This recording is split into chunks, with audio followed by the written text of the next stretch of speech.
It should be noted that there are two types of spirits, as far as we know, two basic types. There's the clean and the unclean spirits. And there seems to be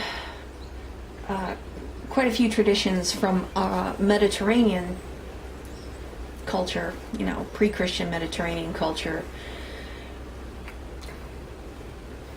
that expresses concern about whether or not it's a good idea to leave unclean spirits, unchecked. You don't want them getting loose on your hometown or anything like that, to where they could cause problems. Apparently that's what happened one time in ancient Rome. The historian Ovid talked about how ancestral feasting kind of fell out of favor among the trend, the cultural trend of the Romans, and people stopped feasting to their ancestors, and those spirits became unhappy, and great calamity, as he said, befell the city.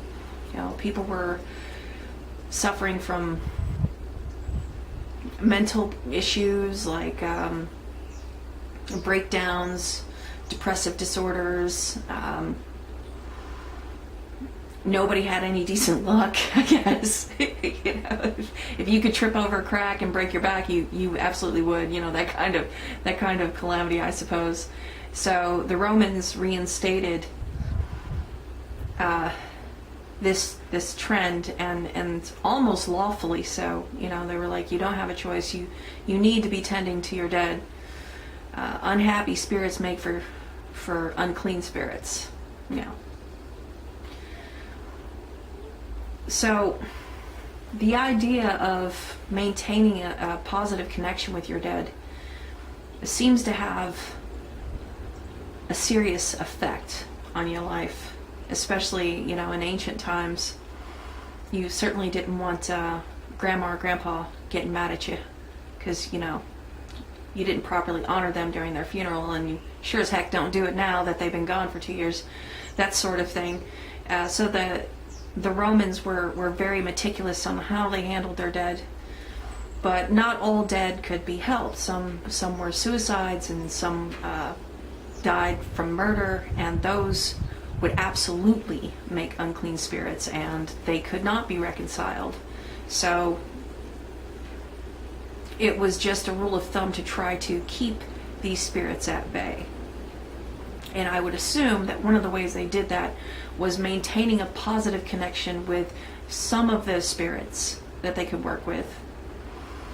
Some of their ancestors were probably quite good to them, so they would maintain that connection in order to perhaps not just make their lives more fruitful, but also to ward them against more unsavory spirits that might take up residence a little too close to them. So this connection to your dead apparently was a necessity in ancient times, and it appears to have gone back all the way to the Neolithic era. Grave sites in homes discovered in and around modern Greece that date back to the Neolithic era.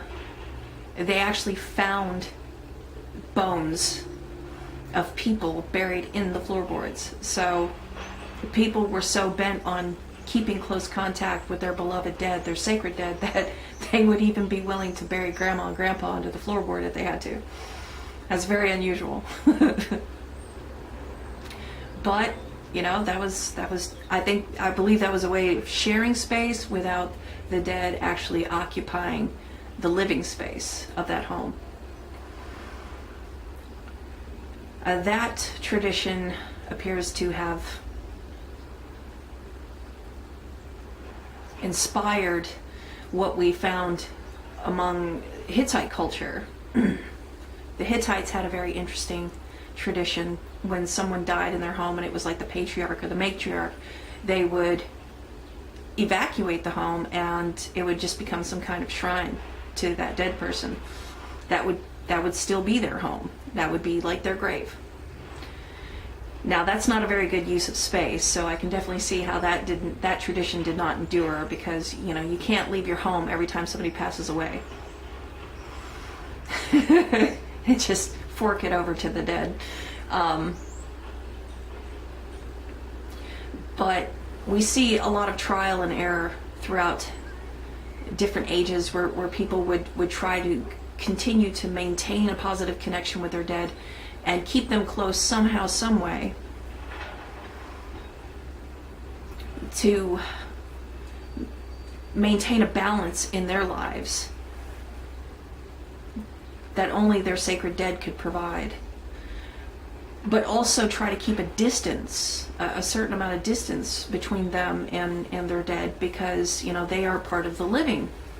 They belong to the land of the living, and their spirit, the spirit of their deceased loved one, no longer belongs to the physical realm. But it doesn't hurt to have spirits around you, your ancestral spirits or your revered dead, to be rooting for you on the other side, to be trying to help you in any way they can. And that notion was definitely not lost on the ancient peoples. They constantly sought that connection. And it does make sense. It does make sense that these spirits can affect our world, because our world is a physical place, and you and I are physical beings, but we also understand that there is a certain amount of energy that is constantly working behind the scenes. We know it's present because, we see all these processes going on around us in nature, and we know there's energy at work there. And then when someone passes away, they transition from this world that we measure through physical boundaries and depth, that's fueled by energy. When they transition, they move on into a world that is, in fact,